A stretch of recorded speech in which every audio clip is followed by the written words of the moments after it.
मुझे बहुत सारे फ़ोन कॉल्स आए हैं और कुछ पुलिस स्टेशन से भी कॉल आए हैं, कुछ पुलिस कर्मियों के भी कॉल आए हैं, जिसमें मुझे ऐसा धमकी दिया जा रहा है कि तुम जो ये र्यूमर फैला रहे हो, ये वीडियोस अपलोड कर रहे हो, उसको डिलीट करो।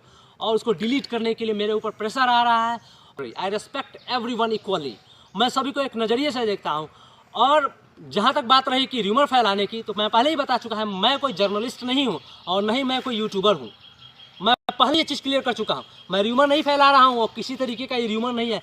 ये मेरे दिल से आई हुई आवाज़ है और मेरे पास लगभग 450 फौजियों का कॉल आया है, जिनमें से नंबर्स, अनकाउंटेबल नंबर्स ऐसे केसेस हैं जिनके साथ ऐसी घटना घटी है, जो पुलिस कर्मियों के साथ इनका इंटरेक्शन हुआ है, इनकाउंटर हुआ है। और पुलिस कर्मियों के साथ ऐसे बहुत सारी घटना, लगभग 450 से ज़्यादा कॉल्स आए हैं अपने सिर्फ बिहार से। ओवरऑल मेरे पास लगभग 700 से 800 कॉल आए हैं पूरे भारत से, जिसमें से 400 से 500 कॉल सिर्फ बिहार से हैं, जिसमें ऐसी घटनाएं हमारे फौजी भाइयों के साथ घटती हैं।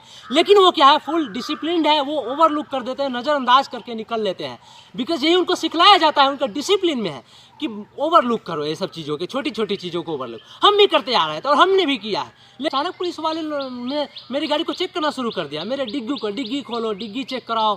क्यों भाई, ये अचानक सब क्यों मेरे साथ हो रहा है? ये मेरे को टारगेट किया जा रहा है, मेरे ऊपर प्रेशराइज किया जा रहा है कि मैं वीडियो को बनाऊं। तो मेरे को उससे कोई फ़र्क नहीं पड़ने वाला है, मेरे को उससे कुछ भी फ़र्क नहीं पड़ने वाला है। अभी मैंने पहले डिसाइड कर लिया कि या तो अभी नौकरी करूंगा तो सीना चौड़ा करके गर्व के साथ करूंगा कि मैं इस देश का जवान हूं, वरना इस वर्दी को समर्पित करके आ जाऊंगा वापस मुजफ्फरपुर में। इसलिए और सिर्फ मुझे उस भाई लोगों का, उस जवानों का, उस देशभक्त लोगों का सहयोग चाहिए जो मेरे साथ इस घटनाओं में और मेरे साथ इन सारे पल में मेरा साथ दे। और सिर्फ और सिर्फ मुझे उन्हीं का ही सपोर्ट चाहिए। आप लोग जो मुझे धमकी दे रहे हैं पुलिस कर्मियों से, मैं ये पूछना चाहता हूँ, आप लोगों ने जो नियम कानून की धज्जियाँ उड़ाई है ना, मैं तो कोई वकील नहीं हूँ, लेकिन एक वकील से मिल करके आप समझ लीजिएगा, जितने आपने नियम कानून की धज्जियाँ उड़ाई है वो तो आपको भी पता है। लेकिन क्या है, आप उस चीज़ को छुपाने के लिए राधे श्याम जी के ऊपर आप बहुत सारे number of cases, false cases आप थोप रहे हैं। वो सभी जानते हैं, वो पूरा सिस्टम में जो दीमक लगा हुआ है ना, वो दीमक सिर्फ आप ही नहीं जान रहे हैं, हर एक नागरिक जानता है भारत का।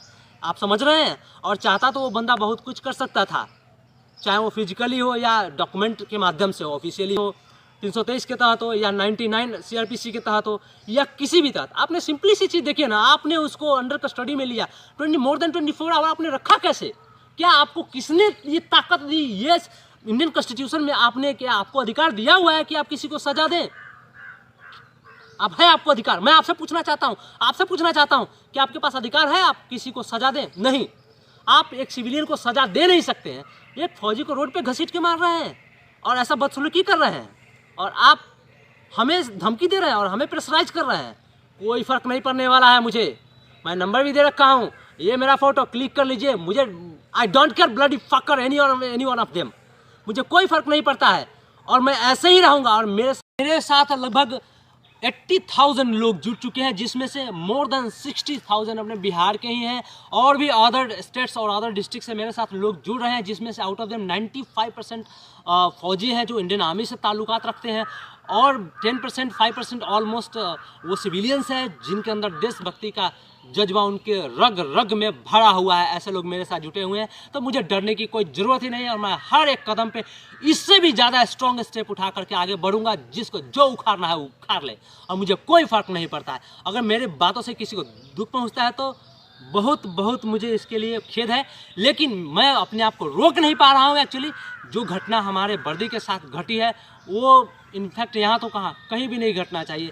जितना रिस्पेक्ट दूसरे कंट्री में एक फ़ौजी की होती है ना, उसका 5% भी अपने यहाँ हो जाना, तो ये जो लाठी है ना, ये जवान है ना, ये जो अपने झंडे की लाठी है ना, इतनी मजबूत हो जाएगी कि चाइना, पाकिस्तान और अदर कंट्री क्या कोई माई का लाल इधर आँख उठा करके भी नहीं देखेगा।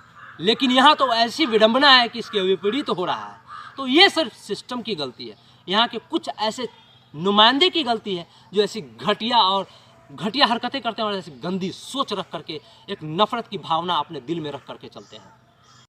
प्रेशराइज करें और कितना भी दबाव डालें, मैं ऐसे ही आगे बढ़ता रहूँगा। और जब तक मेरे साथ ये पूरे देशवासी हैं, पूरे देश के नागरिक हैं, ये जवान फौजी लोग मेरे साथ हैं, मेरा कोई बाल भी बाका नहीं कर सकता है।